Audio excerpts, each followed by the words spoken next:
এই আন্দোলনে থাকবেন আপনারা। ইনকিলাব ইনকিলাব ইনকিলাব ইনকিলাব, গোলামি না আজাদি, গোলামি না আজাদি, নারে তাকবীর।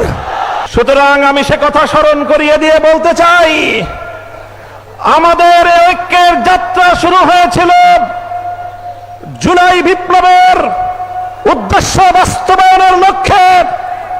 সুতরাং যতদিন পর্যন্ত জুলাই বিপ্লবের লক্ষ্য অর্জিত না হবে, ততদিন পর্যন্ত আমরা ঐক্যবদ্ধ আন্দোলন চালিয়ে যাব ইনশাআল্লাহ। ফ্যাসিবাদী আমলের খুনিদের বিচার ত্বরান্বিত করার দাবিতে আয়োজিত সিলেট বিভাগীয় সমাবেশে উপস্থিত আজকের সংগ্রামী সভাপতি ডক্টর কর্নেল অলি আহমদ বীর বিক্রম, উপস্থিত প্রধান অতিথি জাতীয় সংসদের বিরোধী দলীয় নেতা আমির জামাত ডক্টর শফিকুর রহমান, উপস্থিত বিশেষ অতিথি জুলাই বিপ্লবের মুখপাত্র এনসিপির আহ্বায়ক জনাব নাহিদ ইসলাম, 11 দলের শীর্ষ নেতৃবৃন্দ, সংগ্রামী সিলেটবাসী, আজকে যখন বাংলাদেশের মানুষের গণভোটের গণরায়ের অধিকার আদায়ের জন্য ফ্যাসিবাদ বিরোধী আন্দোলনের শক্তিগুলো ঐক্যবদ্ধভাবে অত্যন্ত সুশৃঙ্খল এবং নিয়মতান্ত্রিক উপায়ে ধাপে ধাপে সামনের দিকে অগ্রসর হচ্ছে, তখন গণভোটের এই রায় বাস্তবায়নের দাবিকে দুর্বল করার লক্ষ্যে ভেতর ও বাহির থেকে নানা ধরনের ষড়যন্ত্র এবং চক্রান্ত পরিচালিত হচ্ছে। আমি বাংলাদেশের আধ্যাত্মিক রাজধানী শাহজালালের পুণ্যভূমি, আলেম ওলামাদের পুণ্যভূমি এই সিলেটের মাটি থেকে আমাদের বর্তমান অবস্থান সুস্পষ্ট ভাষায় ব্যক্ত করতে চাই। আমি দেশবাসীর উদ্দেশ্যে বলতে চাই এবং সরকার ও দেশের সকল নাগরিকদের জন্য আমার পরিষ্কার বার্তা হলো এই, আমাদের এই ঐক্য শুধুমাত্র ক্ষমতার ভাগ বটোয়ারার জন্য হয়েছিল না। আমাদের ঐক্য শুধুমাত্র আমাদের এই রাজনৈতিক 11টি দলের ভাগ্য করার জন্য আমরা ঐক্য করি নাই। আমাদের ঐক্যের যাত্রা শুরু হয়েছিল জুলাই বিপ্লবের উদ্দেশ্য বাস্তবায়নের লক্ষ্যে যে জুলাই সনদ প্রণীত হয়েছে, সেই জুলাই সনদ বাস্তবায়নের আন্দোলন থেকে আমাদের এই ঐক্যের যাত্রা শুরু হয়েছে। সুতরাং আমি সে কথা স্মরণ করিয়ে দিয়ে বলতে চাই, আমাদের এই ঐক্যের যাত্রা শুরু হয়েছিল জুলাই বিপ্লবের উদ্দেশ্য বাস্তবায়নের লক্ষ্যে। সুতরাং যতদিন পর্যন্ত জুলাই বিপ্লবের লক্ষ্য অর্জিত না হবে, ততদিন পর্যন্ত আমরা ঐক্যবদ্ধ আন্দোলন চালিয়ে যাব ইনশাআল্লাহ। আমি স্পষ্ট ভাষায় বলতে চাই, আমরা জুলাই বিপ্লব যারা করেছিলাম, আমরা দীর্ঘ 17 বছর পর্যন্ত ফ্যাসিবাদের নির্মম নির্যাতনের শিকার যারা হয়েছিলাম, আমাদের নেতা কর্মীরা গুম খুন হত্যাকাণ্ডের শিকার হয়েছিল, আমাদের ভাইয়েরা শাপলা চত্বরে রক্ত দিয়েছিল, আমাদের ভাইয়েরা 2021 সালে মোদী বিরোধী আন্দোলনে রক্ত দিয়েছে, আমাদের ভাইয়েরা 2024 সালের ফ্যাসিবাদ বিরোধী বৈষম্য বিরোধী আন্দোলনে রক্ত দিয়েছে। প্রায় 1.5 সহস্র শহীদের রক্ত বিধৌত বিপ্লব, 30,000 জুলাই যোদ্ধা হত। যোদ্ধারা আজও পর্যন্ত বাংলাদেশের বিভিন্ন হাসপাতালের বিছানাগুলোতে ছটফট করছে। আমাদের অনেক ভাই বোনেরা চিরদিনের জন্য চোখের জ্যোতি হারিয়ে অন্ধত্বকে বরণ করেছে। আমাদের ভাই বোনেরা অনেকে চিরদিনের জন্য পঙ্গুত্বকে বরণ করে নিয়েছে। মনে রেখো, শহীদের স্বপ্ন, যুদ্ধাহত জুলাই যোদ্ধাদের স্বপ্ন পূরণ ছাড়া রাজপথ থেকে বিচ্যুত হতে পারি না আমরা।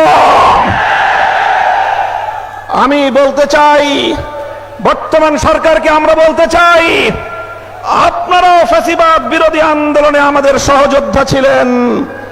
বরং আমি আরো এক ধাপ এগিয়ে বলতে চাই, ফ্যাসিবাদ বিরোধী আন্দোলনের সবচেয়ে বড় অংশীদার ছিলেন আপনারা। তাই আমরা আপনাদের কল্যাণকামী, আমরা দীর্ঘ অভিযাত্রায় আপনাদেরকে আমাদের বন্ধু মনে করি।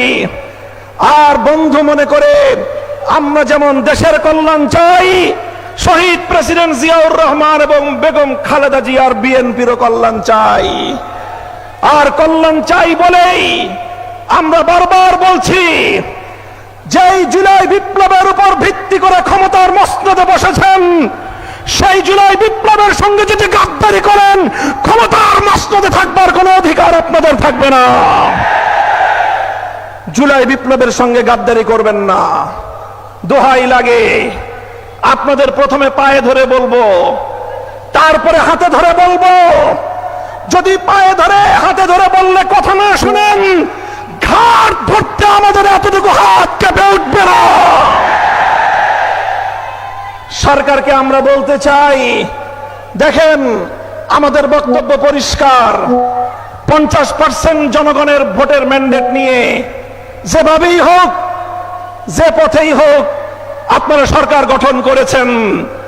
50% জনগণের সংসদ নির্বাচনে ভোট প্রদানের যে মর্যাদা এবং সম্মান রয়েছে, গণভোটে প্রায় 70% মানুষ যে হ্যাঁ ভোটে ভোট প্রদান করলো, সেই 70% মানুষের ভোটাধিকার নিয়ে যদি ছিনিমিনি খেলতে চান, ইতিহাস স্মরণ করিয়ে দিতে চাই আমি আপনাদেরকে। 1970-এর জাতীয় নির্বাচনের গণরায়ের সঙ্গে বিশ্বাসঘাতকতা করেছিল পশ্চিম পাকিস্তানিরা। পরিণামে মুক্তিযুদ্ধকে তাদের ফেস করতে হয়েছিল এবং বাংলার মানুষ মুক্তিযুদ্ধের মাধ্যমে স্বাধীনতা ছিনিয়ে এনেছিল। স্বৈরাচারী ফ্যাসিবাদী শেখ হাসিনা 2014 সালে বিনা ভোটের সরকার, 18 সালে রাতের ভোটের সরকার, 24 সালে আমির সরকারের মাধ্যমে জনগণের ভোটাধিকার কেড়ে নেওয়ার চেষ্টা করেছিল। 24 জুলাই বিপ্লবের মাধ্যমে শুধু ক্ষমতার মসনদ নয়, বাংলার সীমানা থেকে সে পরে গিয়ে পড়েছে। আপনাদেরকে বলতে চাই, 70% জনগণের এই ম্যান্ডেটের সঙ্গে যদি আপনারা বিশ্বাসঘাতকতার এই ধারা অব্যাহত রাখেন, আপনাদের পরিণাম পশ্চিম পাকিস্তানি স্বৈর গোষ্ঠী এবং শেখ হাসিনার চেয়ে ভিন্ন কিছু হওয়ার কথা নয়। আপনারা গণভোটের রায়টা কার্যকর করেন, ভালো হবে আপনাদের। দেশের মানুষকে সম্মান দেখান। আপনারা আমাদের কথা শুনবেন এক সময়। তবে বাংলাদেশে একটা কথা আছে, একটা প্রাণীর কথা, যে পানি খায় তবে ঘোলা করে খায়।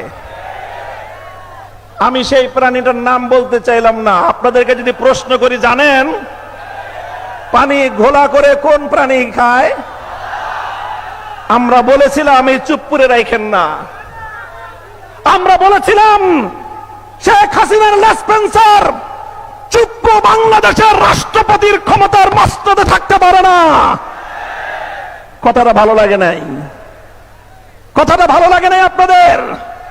আজ যখন সে রাষ্ট্রপতির মসনদে বসে আপনাদেরকে ছবল মারতে উদ্যত হয়েছে, তখন স্পিকারকে 24 ঘন্টার নোটিশে হাসপাতাল থেকে ডেকে এনে সেই চুপ্পুকে আপনারা বিদায় করলেন।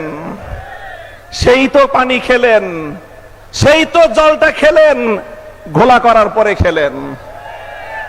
এখনো বলছি, গণভোটের গণরায় মেনে নিন, জুলাই সনদ অক্ষরে অক্ষরে বাস্তবায়ন করুন। জনগণ যেভাবে হ্যাঁ ভোটে ম্যান্ডেট প্রদান করে জুলাই সনদ বাস্তবায়নের জন্য সংবিধান সংস্কার পরিষদ গঠনের যে ম্যান্ডেট দিয়েছে, সেই সংবিধান সংস্কার পরিষদ গঠন করুন, অন্যথায় রাজপথে আপনাদেরকে আমরা মোকাবেলা করব ইনশাআল্লাহ। আমাদের এই আন্দোলন জুলাই বিপ্লবের স্বপ্ন পূরণের আন্দোলন। আমাদের এই আন্দোলন জনগণের গণভোটের রায় বাস্তবায়নের আন্দোলন। আমাদের এই আন্দোলন বাংলাদেশকে রক্ষা করার আন্দোলন। আমাদের এই আন্দোলন ১৫০০ শহীদের রক্তের সঙ্গে শপথ রক্ষা করার আন্দোলন। আমাদের এই আন্দোলন ৩০,০০০ যুদ্ধাহত জুলাই যোদ্ধাদের স্বপ্ন পূরণের আন্দোলন।